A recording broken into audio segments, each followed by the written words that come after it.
special effects. My fog machine. When you check a box, when you decide you're going to vote for someone, what is it you're saying? When you check that box, what does that mean to you beyond Republican or Democrat or whatever else? I want you to get that in your head. Just think about that. We'll get back to that later.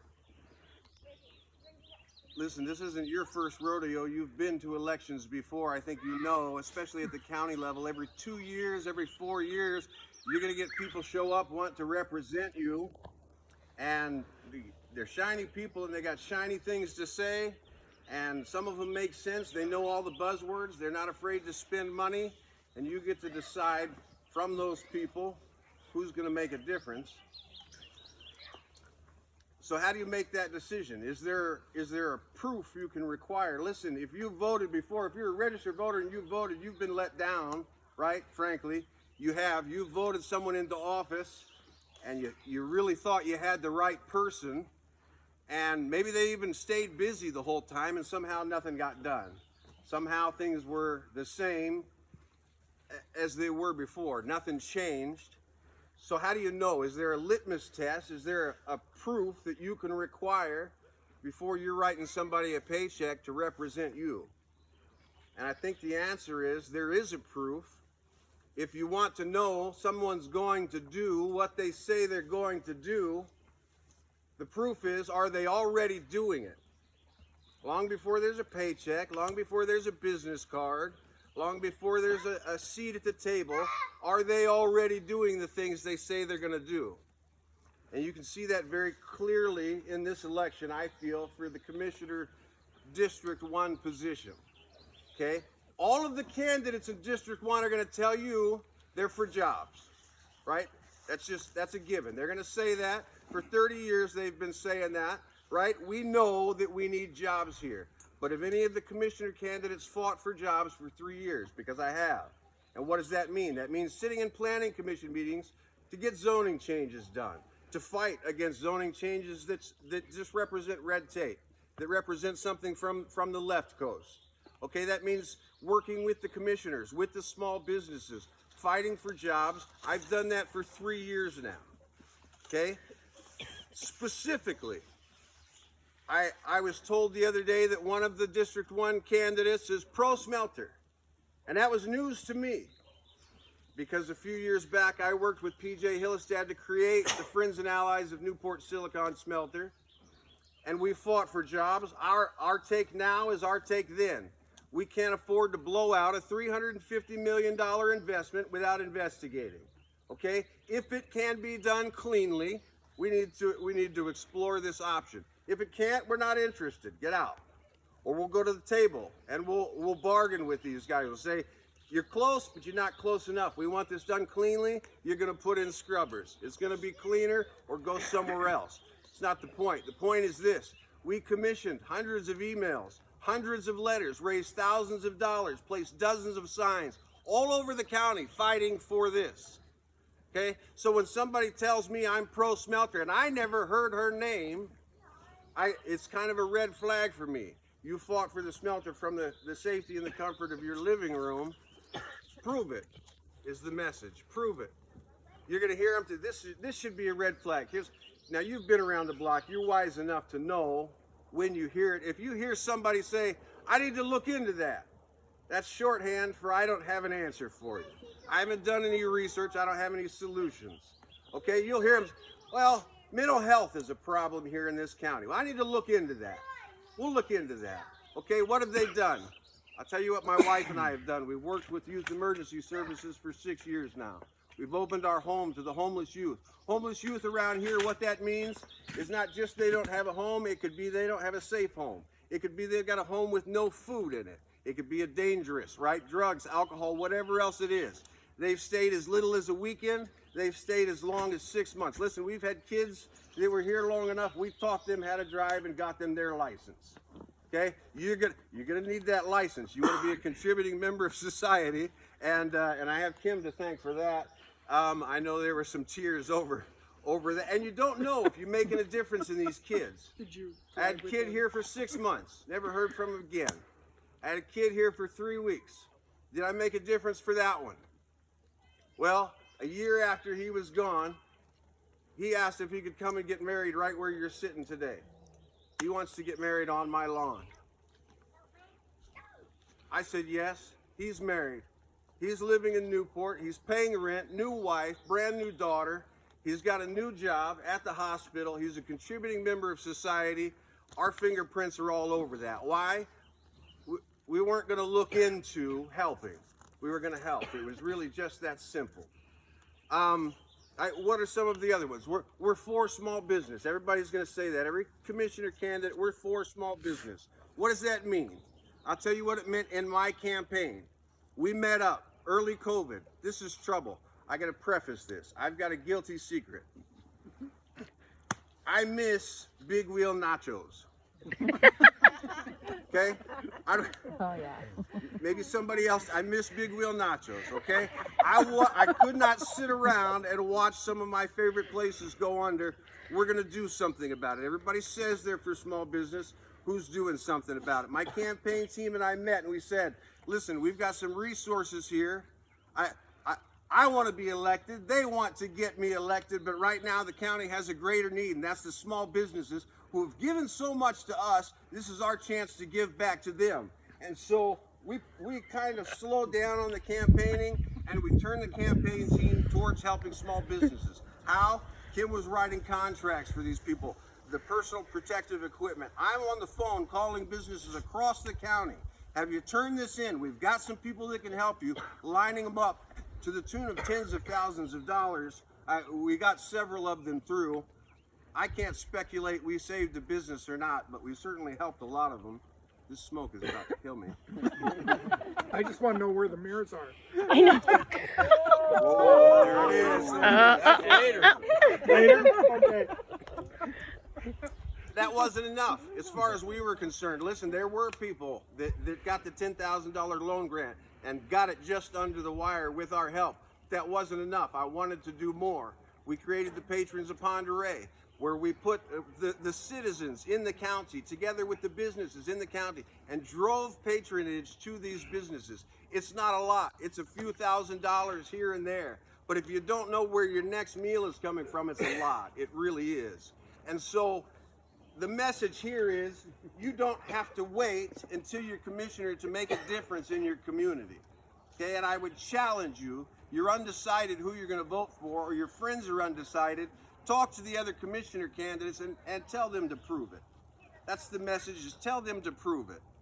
Okay, for my part, I'll get back to the original question. When you check the box, who you're voting for, what that means to me, do you have a belief that that person is your best chance to have a better tomorrow than you have today? That's what it's the human condition. What have you done for me lately? Are you going to improve my situation or not? Which one has the best chance? I hope you think that's me. I hope I can convince you of that at some point. So after all that, this is my stump. This is actually why they call it a stump, right? So this is my stump. It's foundational. Listen, we're not talking about changing the flavor of the county. We just need to fine-tune some stuff. We're talking about massive hemorrhaging in this county. And I'm not a sky is falling kind of guy, right? I really try to stick to the facts. But obviously, TechMine is gone. PNC sounds like they're gone. All the power that was scheduled to that one site is gone. I don't know what the contract for selling that power looks like. Listen, these are things, there are families that you know personally who are sitting around a dinner table tonight. Do we get to stay in Pend Oreille County anymore? Okay, and they're talking with their kids. They're talking, where's our health care come? Are we going to commute to Spokane? The whole conversation. Kim remembers, and some of you were here, when those people came 30 years ago and changed the school. I mean, they jumped up districts in sports because all of these kids came when PNC came. And those people started businesses here, and they were influential, impactful members in our community for 3 decades now. And some of them are going to be gone, and that's just all there is to it. So when I say we're not talking about 1% of a budget, or we're not talking about the flavor, what I'm talking about, my stump is foundational. Okay, it is back to the roots.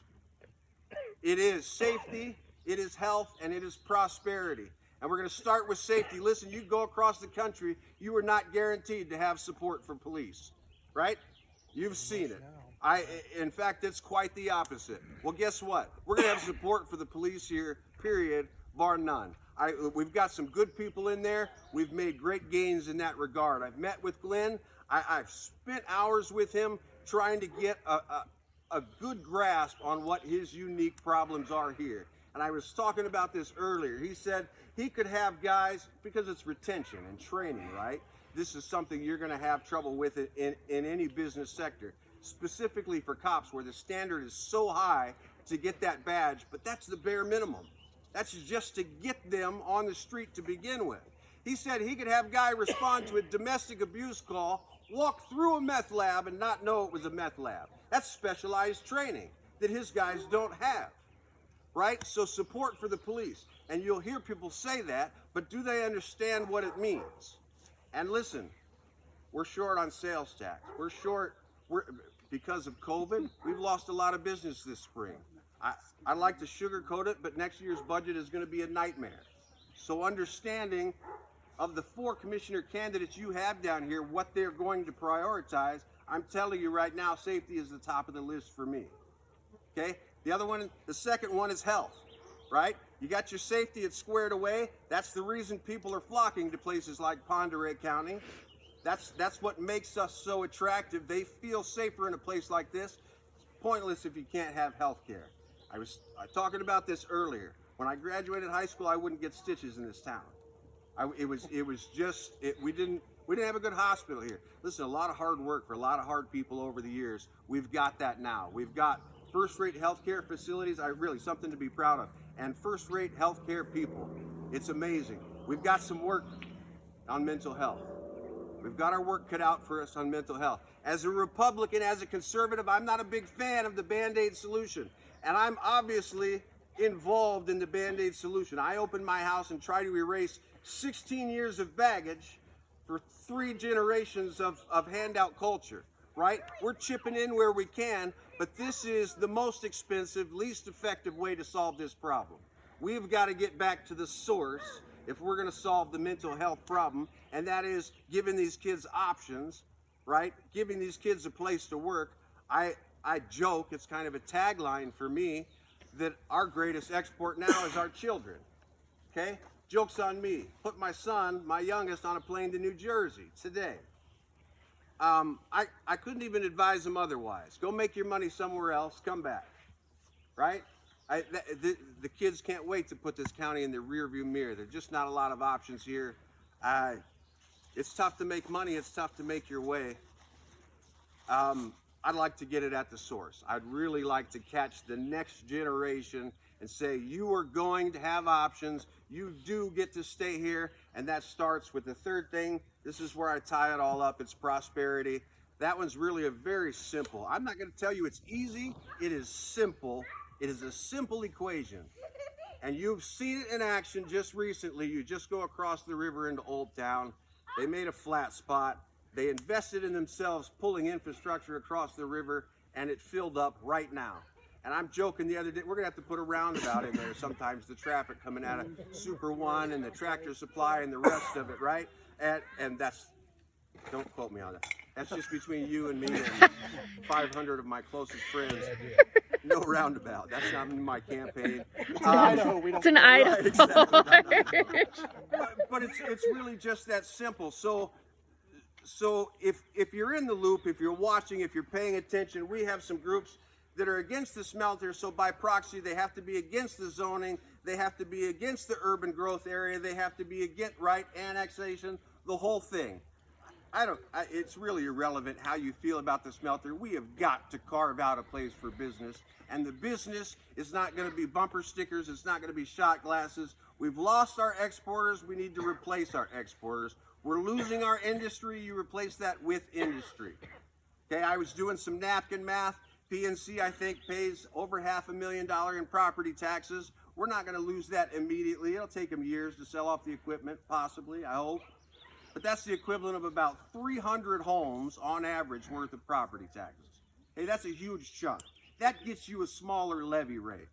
right?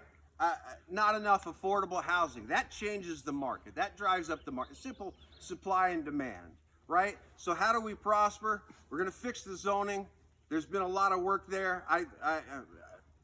This whole week, Mike has been stuck in the office day after day after day. I swear he hasn't left that office, working P&C, working the phones, the whole thing. But they've been at it for a few years. We can't stall that progress right now. We've got to sort out the zoning. 2020 is the year we rewrite the comprehensive plan for the county. We've been stuck with a bad one for a decade. We had to punt it. This makes sense. This was the time, but we're going to change the zoning. This public lands designation is worthless. Nobody's paying taxes on it, can't build on it, can't do a thing with it. It's time for that to go away. That's going to be a priority of mine, but also physically making a place for these businesses to land. We've got to invest in ourselves. I'm just not interested in waiting around. I want to get some irons in the fire. We've got a lot going for us right now. We have world-class recreation, hunting, fishing, camping, hiking, and the rest of it. We've got that. We've got cheap power rates for now, right? I hope you're picking up what I'm putting down. We've got fiber, right? I've got in my office on this hill, I've got 85 megs up and 90 megs down, right? That's ridiculous. That is absolutely ridiculous. We've got it just the same. There isn't a business that couldn't be here. We happen to specialize in processing natural resources. I'm game for that. But we're not limited by anything technology-wise other than maybe some redundancy in the fiber, right? I think that might be one thing that people would want. Yeah, that's another conversation. But Sure. The opportunities because of the fiber that is here outweighs a lot of other places in the U.S. that has land, that has power. But you put all three together, you can't beat that. Right.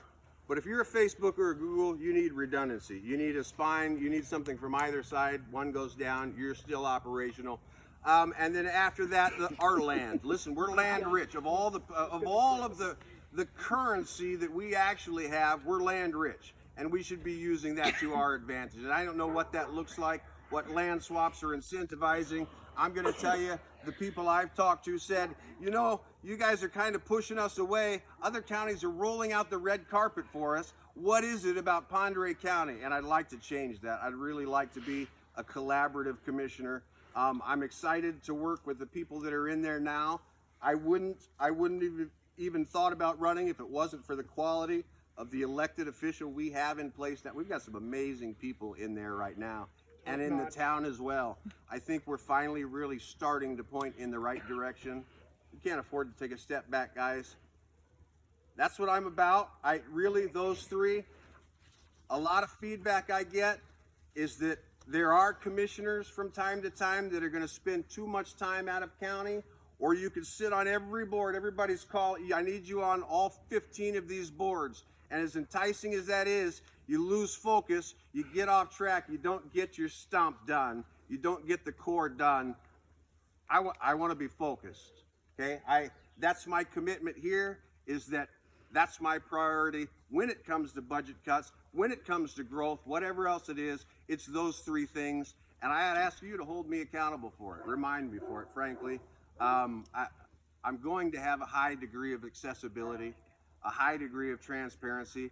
I think if you're watching the campaigns, I'm one of the few who had a wide open campaign. For whatever reasons, it was just something I wanted. The message was loud and clear. We want more transparency. We want to know what's going on in that meeting room. That's something that I believe in. That's what I'm here for. I'll take questions.